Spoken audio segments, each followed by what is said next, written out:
Hi, I'm Phil. I'm a psychotherapeutic counsellor and a trauma therapist. Today I'm going to talk about script beliefs, which are internal messages that define how we perceive ourselves. And then I'll move on to discuss script commands, which are projections or beliefs that make us live our lives in very specific ways, usually because our subconscious believes that something really bad will happen to us if we choose not to follow these internal commands. So, an example of a script belief would be I'm ugly, I'm unlovable, I am bad. So, an internal judgment of yourself that you believe to be true. And some examples of script commands would be I must be good, I must be perfect, I must work hard. So, they're rules that we sort of have to abide by. So, you can see that there's a clear difference between script beliefs and script commands. And I'll discuss the commands in a bit more detail later in the video, because I want to start off by giving you an example of how a common script belief might form in someone who's had an abandonment issue during childhood. But everyone who's experienced abandonment trauma is different, so it might be that some people have developed other script beliefs as a response to the same situation. So, if we think about a very young child's brain, it's not going to be able to comprehend and understand the workings of the world.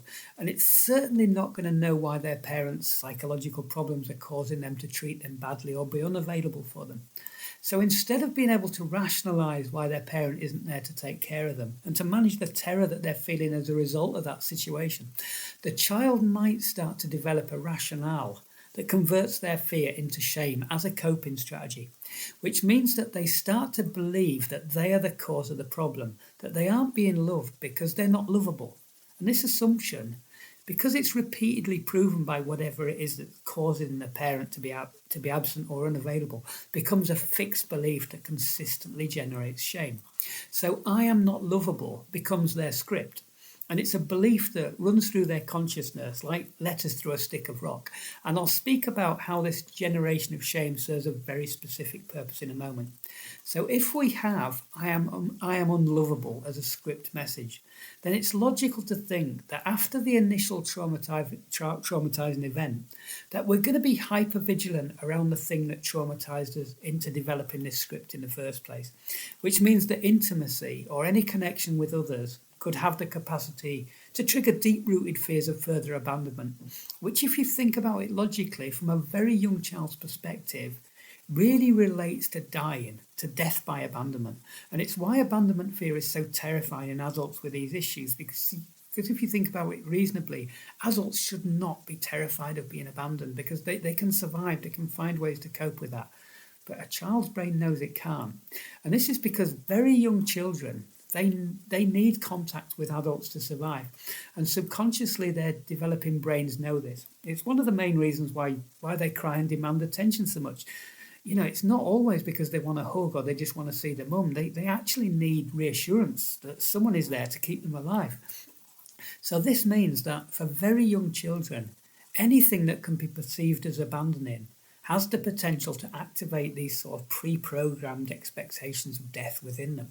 So obviously, parents who lack the capacity to bond with their children, or who are consistently cold or angry or abusive towards the child, they're going to likely invite the child to feel abandoned and unlovable and develop these sorts of scripts.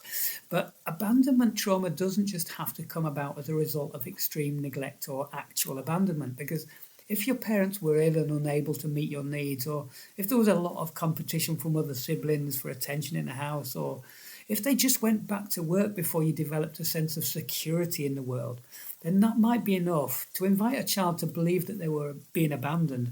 And as a result, develop a script belief that might become a fixed gestalt, so a belief that we have to believe in. And the reason it's a fixed belief in this example is because it needs to be to serve the very important purpose of generating shame. Because as long as we're feeling shame, then we're able to remain separate from the fear of the terrifying abandonment experience that caused the development of the script in the first place, the fear of death by relationship. So in effect, what we've done is we've racketed terror for shame, which means that we feel shame now instead of fear. And the script keeps this state of denial in place. It keeps us in our shame and out of the fear. So people with an I am not lovable script, they're often aware of it because there'll be an internal voice that keeps reminding them of it, usually really loudly, especially in situations where there is a possibility of rejection, which could be any relationship situation. So there will be lots of internal messages going on for them that they're not good enough for the person they're with. And as long as they're believing what this internal critic is telling them about themselves, then they're going to continue to generate shame to mask the fear that's coming up as a response to the relationship. So an example of this would be if you were to meet a new partner who is really supportive or really admiring of you, then their positive perception of you is going to go against your perception of yourself. It's going to go against your script. And because your self-perception is protecting you from all of that early terror and warning you not to put yourself in that situation again, then you're going to need to sabotage this connection before the abandonment terror emerges. Or do something to prove to yourself that you're bad and deserving of shame. So as a result of the positive connection, you're likely to feel the need to create distance or create shame. And this is the problem that keeps people locked in the shame cycle, because feeling less shame at a subconscious level is truly more terrifying than experiencing the horrendous experience that shame gives you. You're just better equipped to deal with the shame than the fear. So to help themselves, people with abandonment issues and this script have to find a way to go against that script, reduce shame, and sort of nurture themselves through the fear, which is going to emerge in its place, like they should have been nurtured as children. But this is going to be something that the script is going to resist, because you're just not equipped to deal with the fear. So rephrasing the negative script belief with more positive internal messages is going to be something it's going to need a lot of work over a good period of time, because in effect you're working towards reprogramming your brain, and new neural pathways are going to take time to develop. So you've got to replace your old script with a new script. So a good way to start is to work towards acknowledging the presence of your script and recognizing its original defensive purpose. Then you've just got to find a way to negotiate with your trauma and instill some rational arguments that might eventually erode the irrational elements of the script belief that's still living in the past. And every step of the journey that you take to do that, you need to be heavily loading up on self-reassurance. The sort of new messages that will eventually become counter-arguments to the negative script beliefs. So the I am not lovable was an example of an abandonment script belief. And now I'll go on to talk about some script commands. So script commands, they're internal messages that tell us what we should be doing and how we should be acting. And there are going to be lots of shoulds, shouldn'ts and musts in script commands, which can make them quite easy to identify in our process if we're going to look at ourselves with this. But shifting them won't be so easy, and shifting all of them won't be necessary, because some of them will be attending an important function. We've just got to figure out which of these script commands are necessary and which ones aren't. And this is because a lot of script commands relate to survival and well-being. So they're messages that warn us of dangers that we've learned about or experienced throughout our lives. So we can avoid the same things happening again in the future. So there's a lot of projection going on here with script commands. So script commands like, I must not run across roads without looking, I must not touch things that are hot, I must not approach growling animals. They're obviously commands that keep us safe. But we can also internalize negative script commands as a result of bad experiences, or because people have programmed us how we should behave and feel as children. Because as children, we're very vulnerable to suggestion, and we can easily be manipulated or gaslighted to believe that we should feel or perform a certain way. And once again, this isn't necessary as a result of abuse or neglect, because if your parent has CPTSD, for example, and is very jumpy in certain situations that aren't dangerous, you're probably going to develop script commands that tell you that you must avoid those situations too, because it's being modelled to you that you need to be careful in those areas. So that was an avoidance script command, but there are also script commands that relate to performance or functioning, and some of these that might be problematical to you would be, I must be strong, I must work hard, I must be perfect, I must be attractive, I must get it right, I must never show my vulnerability, I must be good, I must be obedient, I must avoid confrontation, I must look after others. There's going to be so many, and if we're stuck in that particular vein and we can't move out of it, that's going to really, really limit our options. And then there are going to be the feeling suppressor commands, such as I must not cry, I must not be angry. And the list is going to go on with these internal rules, because there are just so many ways that children can be influenced by people and historical experiences. And if you think about it logically, some of these commands that suppress feelings or racket them so we feel one feeling instead of another will have developed as safety measures too. Because if you realise that getting angry at your parent when you were little got you severely hurt, then the I must not get angry script would be a good choice for your process to make. But of course, if that stops us getting angry as an adult, then we might not be able to stand up for ourselves or defend ourselves from attack.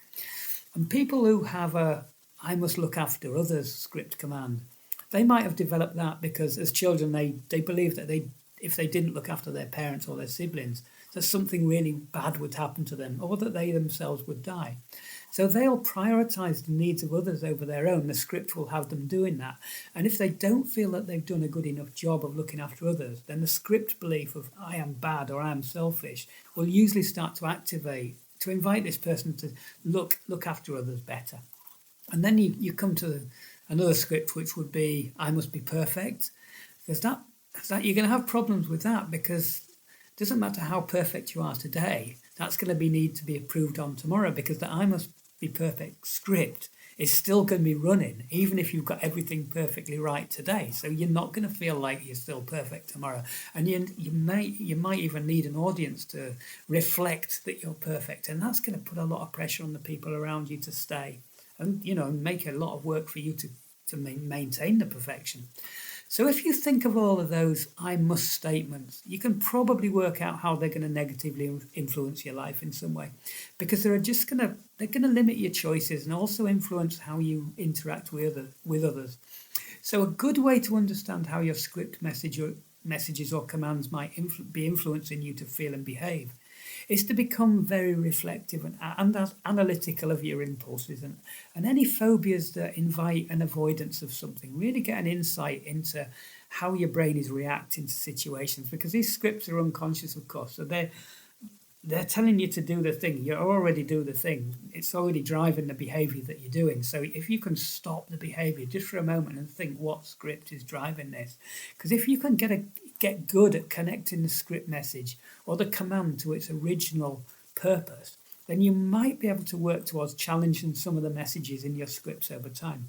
But like I said before, this is going to take time because the scripts are believed ways of dealing with situations that our brain actually thinks are helping or keeping us safe, and that might not be the case. And the truth is, they might have been helpful when the script developed as a reaction to childhood experiences. But as adults, we have different options available to us. There are just other ways to behave and feel that might be less problematical for us in the future. Well, hopefully that was useful for you. And if there are any elements of that you'd like me to discuss in a little more detail, just drop me a line and I'll see if I can, give you a couple of answers in another video. And thanks for watching. Take care. Goodbye.